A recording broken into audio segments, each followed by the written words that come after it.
As I'm talking to you now, I'm actually thinking of counting my losses, packing my load and going back and tearing the Nigerian passports. I have friends in the UK that have done it. I'm thinking of that as I speak.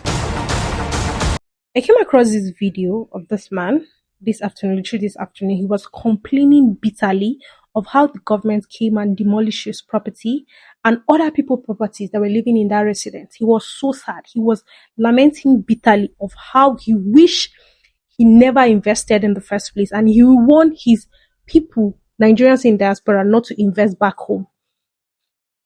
It's very sad being in such situation after you've invested millions of naira. I think he said he invested £75,000, which is a lot of money. It's not funny for you to invest that kind of money in real estate and tomorrow the government will come and demolish it, zero compensation. That's why it is important before you invest in real estate, before you invest in any property, before you buy property, you buy land, do your official search, do your independent search.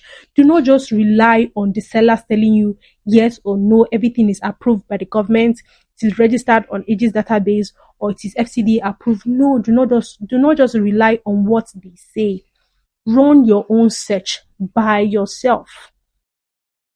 I know even sometimes, even though you've done everything, Nigerian can still happen to you. Nigeria can still happen to you. But it is better to be safe than sorry, so that you don't find yourself in such situation. That's why I created this service for Nigerians in diaspora who cannot run independent search for themselves because they are miles away. Do not just rely on what the seller is telling you. Come to me first. I will go to Aegis to check that it is verified by the government and the documents, the land is a legit land and it's registered on Aegis database. I'll go to FCDA to make sure that it is government approved, FCDA approved, so that you don't invest on a land that have been reserved by the government for public use. It is sitting in a Gazard zone. If you don't know what Gazard zone is is an area of land or a land that has been reserved by the government for public use. You don't want to go and invest in such places. Maybe this man invested in a place that has been reserved by the government, but because he did not do his proper search, that's how it was gone. In a blink of an eye, his property, his assets, his investment gone. Do not be in that situation.